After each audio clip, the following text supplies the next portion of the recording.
했는데 지난 내용들 좀 살펴보면 소아시아 7교회에 보낸 편지 이후에 이기라, 승리하라 이런 말씀과 메시지를 듣게 됩니다. 어떻게 성도가 승리하며 이길 수 있습니까? 바로 다음 요한계시록 4장에 가시게 되면 천상의 예배가 전개가 되는데, 결국 성도는 예배 드릴 때 하나님의 능력을 공급받아 하나님의 능력으로 이 세상을 이겨 살아갈 수 있게 된다 하는 것을 아마 구조적으로 그렇게 배치해 놓았던 모양이에요. 자, 사도 요한이 천상의 예배에서 하나님을 대면합니다. 높이 들려 올려진 보좌에 앉으신 하나님을 뵙게 되었죠. 그런데 하나님의 오른손에 두루마리가 있어요. 두루마리가 인봉되어 있습니다. 그러니까 열리지 못하도록 7개의 봉인으로 단단하게 잠겨 있더라. 그런데 아무도 그것을 떼어서 그 성경을 들여다볼 그 말씀을 들여다볼 수 있도록 할 수 없다는 사실을 알게 되었을 때 사도 요한이 통곡하죠. 지난주에 우리가 함께 나누었던 것처럼 성도는 언제 눈물을 흘려야 하느냐? 하나님의 말씀이 들리지 않을 때, 하나님 말씀이 깨달아지지 않을 때, 하나님의 말씀을 통해 은혜와 감격을 맛보지 못할 때, 그때 성도는 하나님 앞에 통곡해야 하는 것이다 하는 말씀 드렸는데요. 어떻게 지난 한 주간 지내시면서 많이 무덥기도 하고 또 휴가 시즌이어가지고 많이 몸이 지쳐있고, 오히려 휴가 때 더 지치잖아요. 그렇긴 할 텐데 어떻게 한 주간 동안 말씀의 은혜와 감격이 있는 한 주를 지내셨습니까? 만일 그렇지 못했다면 여러분은 그로 인해서 통곡하셨습니까? 그로 인한 눈물이 하나님 앞에 마르지 않고 하나님께 말씀의 은혜를 달라 간구하시는 그런 기도가 있으셨던가요? 우리 계속해서 이런 은혜와 감격이 있는 신앙생활이 될 수 있도록 우리 함께 기도하며 은혜를 경험해 가야 할 것입니다. 자, 이제 그렇게 통곡하고 있을 때 이제 드디어 어린 양이 등장해서 그 두루마리의 인봉을 하나씩 깨뜨려가는 장면이 등장하게 되는데, 이것이 이제 요한계시록에 등장하는 요한계시록 6장부터 등장하게 되는 일련의 심판의 메시지, 그러니까 세 개의 심판 메시지가 소개가 되는데, 각각의 심판은 7개 단계로 구성이 되어 있습니다. 그래서 첫 번째는 7 봉인의 심판, 두 번째는 7 나팔의 심판, 그리고 7 대접의 심판이 쭉 전개되어 가게 되는 거예요.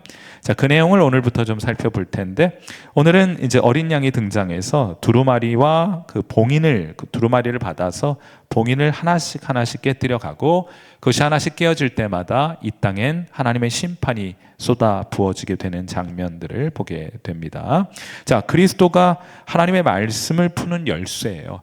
그 누구도, 그 외에 다른 어떤 것으로도 하나님의 말씀의 봉인이 해제되지 않습니다. 누가 그 말씀의 봉인을 해제하여 그것을 우리에게 보여줄 수 있습니까? 그것은 바로 예수님이신 거예요. 그리스도가 하나님의 말씀을 푸는 열쇠입니다. 우리의 지식과 우리의 지능이 아니라 그리스도가 하나님의 말씀을 여는 열쇠가 되는 거예요. 보통 이제 성경 묵상과 관련해서 이런 질문 받습니다. 성경 묵상을 얼마 동안이나 오래 해야 되는 것입니까? 이런 질문 받는데, 혹시 방송실 계신가요? 네, 저 모니터 볼륨 조금만 키워주시겠어요? 얼마까지 오랫동안 묵상해야 되느냐? 얼마까지 하나님 말씀 한 구절을 붙들거나 성경 한 권을 가지고 얼마만큼 묵상해야 되는 것이냐? 여러분, 성경을 통해 그 안에서 예수 그리스도를 만날 때까지 묵상하셔야 되는 거예요. 우리가 그 전에 하나님을, 그리스도를 만나야 그 그리스도를 열쇠를 삼아 성경 말씀을 풀어갈 수 있게 될 것이기 때문이에요. 그래서 여러분, 성경을 묵상할 때 언제까지 또 얼마나 오래 묵상해야 하는 것이냐? 그것은 성경을 통해 예수 그리스도를 발견할 때까지. 성경은 예수 그리스도에 관한 책이에요. 그래서 성경 어느 구절에서도 그리스도를 만날 때까지 묵상하는 것이다. 그래야 하나님의 말씀이 열리게 되는 것이겠죠. 자, 아무튼 이제 7 봉인이 하나씩 깨어질 때마다 심판이 이 땅 가운데 임하게 되는데, 첫 번째 봉인을 깨니까 하얀색 말이 등장하고 그 위에 말 탄 자가 이기고 또 이기려고 하는 장면 등장합니다. 네 마리 말이 등장해요. 하나 갤 때 첫 번째 하얀 말, 두 번째 붉은 말, 세 번째 검은색 말, 네 번째 청황색 말. 이 청황색이라고 번역은 되어 있는데 제가 잠시 후에 어떤 색인지 구체적으로 말씀을 드릴게요. 자, 이 흰색, 붉은색, 검은색, 청황색은 일련의 어떤 내부적인 색깔의 논리가 있다 생각이 드는데요. 하나는 백마는 언제나 승리를 상징하는 색깔입니다. 우리 개선 장군들, 로마 시대의 개선 장군들은 무슨 색말을 타고 이 개선문에 들어오게 됩니까? 백마 타고 오죠. 승리를 상징하는 색깔이에요. 그래서 흰색은 승리, 전쟁을 일으키고 그 전쟁에서 승리하려고 하는 것을 의미하는 것이고요. 그 다음에 두 번째 말은 붉은색 말인데 전쟁에서 승리를 거두니까 선열이 낭자할 것 아닙니까? 피가 피 색깔이에요. 그래서 피 색깔. 그 다음에 등장하는 색깔은 무슨 색깔인가 하면 검은색인데, 이거는 사실 죽음의 색깔이 아니고 죽음에 점점 도달해가는, 죽어가는 색깔이 검은색이에요. 그리고 청황색이라고 하는 것은 정확하게 시체 보면 창백한 색깔 있잖아요. 그 색깔이 이 청황색이라는 색깔입니다. 그러니까 여기는 이 땅에 전쟁이 나서 많은 사람이 죽임을 당하고 땅이 황폐화돼서 많은 사람들이 죽음에 가까이, 죽음의 증상 아래 살아가게 되고, 그리하여 점점 죽음에 도달하게 되는 일련의 현상들을 말의 색깔로 표현하고 있는 것이다 라고 생각이 듭니다. 그리고 다섯 번째 봉인이 깨어졌을 때 순교자들이 등장해서 탄원합니다. 주님, 언제 오시겠습니까? 속히 우리의 억울함을 신원하여 주옵소서 하고 주님의 재림이 빨리 임박하기를 위해서 탄원하는 장면이 등장하고요. 여섯 번째 봉인을 깨뜨리게 되었을 때 큰 지진이며 해가 검게 변하고 달이 핏빛으로 변하고 별들이 떨어지고 하늘이 말려 사라지고 지각이 변동하여 섬들이 지각 변동이 일어나게 되는 큰 자연재해가 임하게 되는 장면들을 각각의 봉인이 깨어질 때마다 보게 됩니다. 그런데 제가 오늘 여러분과 함께 좀 우리 기도 제목 삼아서 좀 나누고자 하는 것은 검은색 말과 관련된 교훈이에요. 말씀드렸던 것처럼 검은색은 죽음의 색깔이긴 하지만 시체의 색깔이 아니고 죽음으로 나아가는 그런 암울한 색깔이 검은색입니다. 검은색인데 이 말씀드렸던 것처럼 전쟁이 일어나서 많은 사람이 죽고 땅이 황폐하게 되니까 죽음의 증상들이 여러 곳에서 경험이 되는 거예요. 그 대표적인 예가 요한계시록 6장 6절에 소개가 되어 있습니다. 자, 내가 내 생물 사이로부터 나는 듯한 음성을 들으니 이르되, 이제 이 검은색 말이 출동을 해가지고 세상을 황폐하게 되었을 때 이런 일이 있게 되는 거예요. 음성을 들으니 이르되 한 데나리온의 밀 한 대요, 한 데나리온의 보리 석 대로다. 여기 한 데나리온이라는 화폐는 하루 노동자 하루 품삯입니다. 하루 열심히, 우리로 따지면 8시간 근무지만은 옛날에는 그런 시간이 어디 있어요. 온종일 일하고 받는 품삯이 한 데나리온이에요. 그런데 한 데나리온을 주면은 밀을 몇 대 줍니까? 밀을 한 대 줘요. 사람이 하루 먹는 식량이 한 대입니다.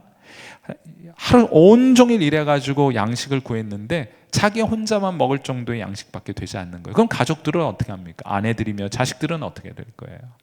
그러니까 밀 한 대, 밀 좋은 것이어서 밀을 주식으로 삼고 있는 사람들에게 밀은 좋은 양식인데 그걸 구해 먹을 수 없으니까 어떻게 합니까? 차라리 밀만 못한 보리를 구해 먹게 되는데 보리가 한 데나리온에 석 대밖에 되지 않습니다. 아내하고 남편 2인이고요. 보통 애들 자식들 많이 낳잖아요. 그러니까 이거 가지고는 먹고 살아가기 힘든, 온종일 수고해도 입에 풀칠하기도 어려운 상황 가운데 살아가게 되는 시대를 맞이하게 될 것이다. 여러분, 이런 현상들은 왜 나타납니까? 두 가지 의미에서 나타나게 되는데, 첫째로 아담과 하와가 범죄한 이후에 땅이 저주를 받아 그래요.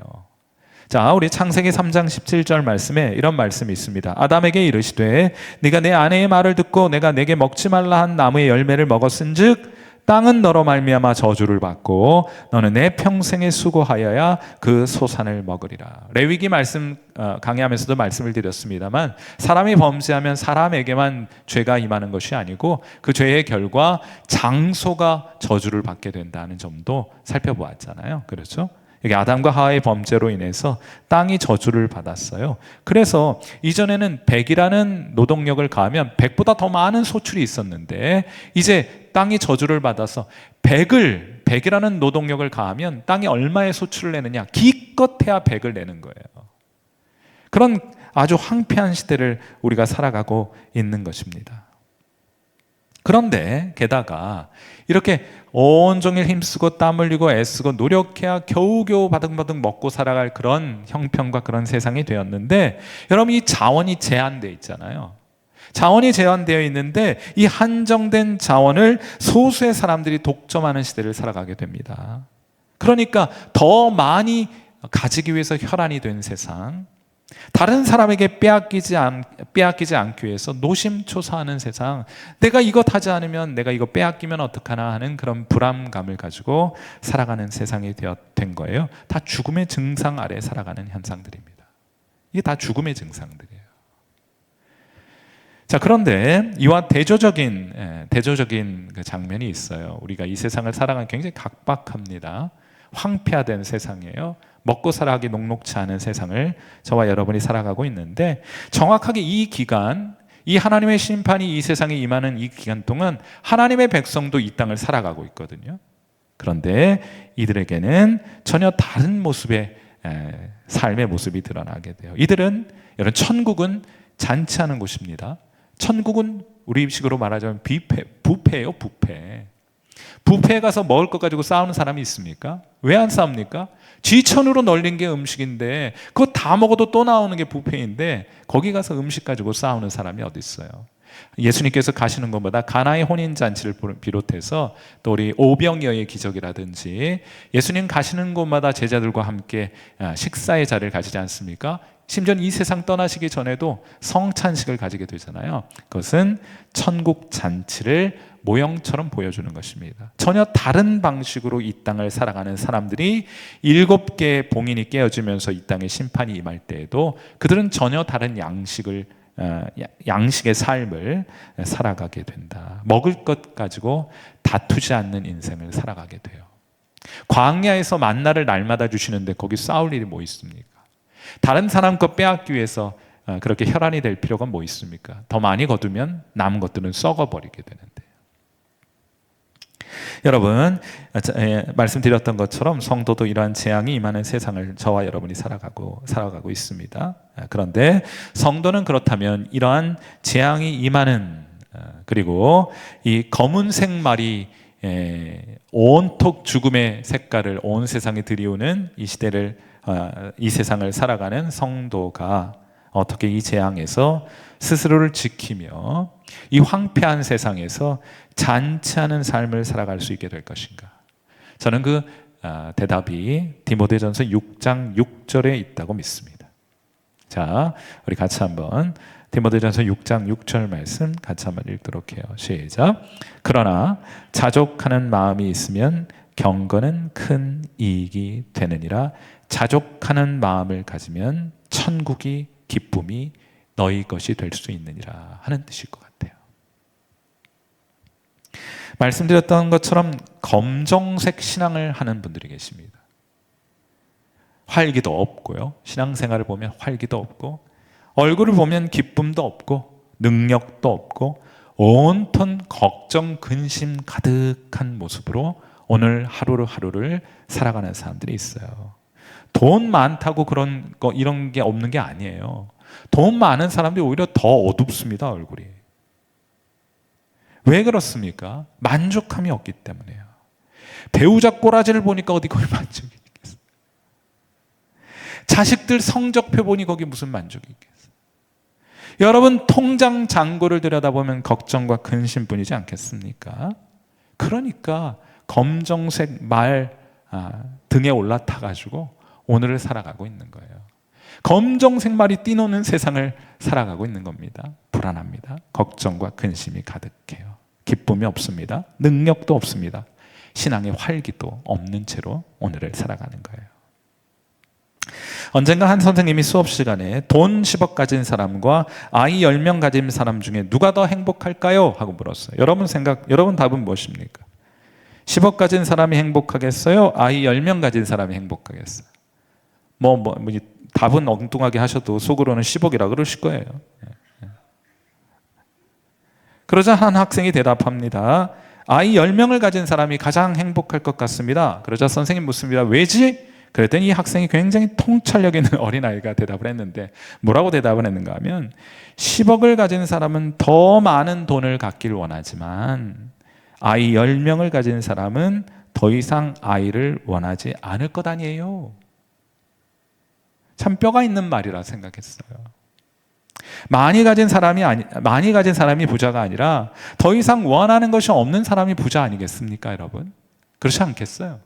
10억 가지면 뭐예요? 더 많이 갖지 못해서 불안하고 불행한데, 조금 가지고 있으면 어때요? 이거 쓰면 충분합니다 하는 사람이 진짜 부자 아니겠습니까? 누가 잔치합니까? 부족하다고 생각하는 사람이 잔치하겠어요? 난 이 정도면 충분하다고 생각하는 사람이 잔치하겠어요? 물론 그 잔치에 차리는 음식의 종류나 질, 그걸 말씀드리려고 하는 것이 아니에요. 마음가짐을 말씀드리는 겁니다. 더 이상 필요한 것이 없습니다. 이걸로 충분합니다 하는 마음을 가진 사람이 진짜 부자 아닙니까? 그러므로 사랑하는 성도 여러분, 오늘 현장에 계시거나 또 유튜브상에서 함께 예배드리는 여러분에게 이런 자족하는 마음, 이런 부자의 마음 가질 수 있게 되기를 주님의 이름으로 축원해 드립니다. 여러분은 그러므로 오늘 천국의 삶을 살아가고 계십니까? 여러분 진짜 여러분 심령 가운데 하나님 이것으로 충분해요. 그래서 감사해요. 그래서 기뻐요. 제 삶은 잔치하는 삶입니다. 그렇게 오늘 잔치하는 삶, 천국의 삶을 여러분 살아가고 계십니까? 제가 진짜 여쭙고 싶어요. 여러분 진짜 행복하십니까? 영화 배우 할 정도는 아니지만은 그래도 남들이 인상 찌푸리지 않는 정도의 여러분의 외모에 여러분 만족하십니까? 만족하시는구나. 그래요? 남편과 아내가 곁에서 여러분과 함께 해주는 것만으로도 여러분 만족할 수 있겠습니까? 자식들 비록 성적표는 시들시들한다 할지라도 자식들 바르고 건강하게 자라고 있는 것만으로도 여러분 감사한 마음을 가지고 오늘을 살아가고 계십니까? 비록 남들처럼 펑펑 쓰며 살지는 못해도 알뜰살뜰 아껴가면서 살아갈 수 있는 여러분의 형편에 만족하며 감사하며 살아가고 계십니까? 다윗이 왕 위에 올랐어요. 제가 이 자족하는 마음의 비결을 다윗에게서 터득했어요. 반면교사이긴 하지만은 다윗이 왕위에 올랐습니다. 천하의 모든 권력과 부와 명예 그가 다 거머쥐었어요. 하나님이 다 주셨어요. 다윗이 무엇이 부족했습니까?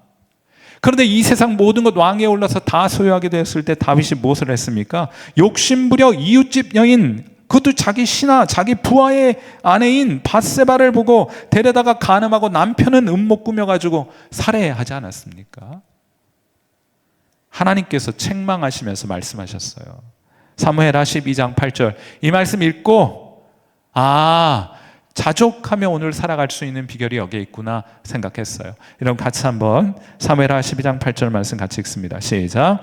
내 주인의 집을 내게 주고 내 주인의 아내들을 내 품에 두고 이스라엘과 유다 족속을 내게 맡겼느니라.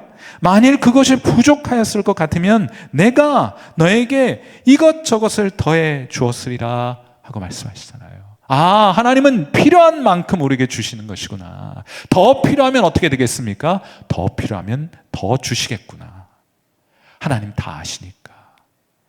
이런 마음으로 살면 되겠구나. 다 소유했어도 부족하다고 느껴서 남의 것 움켜쥐기 위해 남의 아내 취하고 그 남편 음모를 꾸며서 살해했던 다윗의 방식은 하나님께서 허락하시는 기뻐하시는 방식 아니고 행복한 삶의 방식이 아닌 거구나. 이런 마음으로 살면 되겠구나. 하나님 내게 주셨구나. 충분히 주셨구나. 더 필요하면 더 주시겠구나. 여러분, 하나님은 풍족한 분이십니다. 없어서 안 주시는 것이 아니에요. 그것이면 여러분에게 충분하기 때문에 여러분에게 딱 그만큼만 주신 겁니다. 여러분이 돈이 있다고 해서 여러분의 어린 자녀들에게 돈 마음껏 주진 않잖아요. 아이들에게 꼭 필요한 만큼만 주잖아요. 아이스크림 하나 사 먹을 정도의 돈만 주잖아요. 없어서 400원만 줍니까? 편의점 가니까 400원 아이스크림이던데. 없어서 400원밖에 가지고 있지 못해서 여러분 400원 주는 거예요? 아니요. 아이스크림 100개 사 먹을 돈도 여러분에게 있지만은 아이를 위해서 꼭 필요한 것은 한 개만큼의 비용이기 때문에 400원만 주잖아요. 더 필요하면 더 주잖아요. 하나님도 똑같을 것이 아니겠습니까? 그런데 무엇 때문에 욕심에, 안달에, 염려에, 근심에, 걱정을 하겠습니까? 다 욕심 때문에 그런 것 같아요. 그건 7봉인의 심판 아래 살아가는 사람들이나 하는 짓입니다. 사랑하는 성도 여러분, 사람과 물질의 강줄기가, 다시요, 사람과 물질의 강줄기가 어디로 흘러가야 할지를 결정하는 것은 하나님이 하세요. 하나님이 물꼬를 내면 물질도 주시고 사람도 보내주시는 거예요. 그런데 하나님은 오늘에 만족하고 감사하고 기뻐하고 감사할 줄 아는 사람들에게 축복의 강줄기를 흘려 보내시게 될 것입니다. 여러분, 아멘이세요?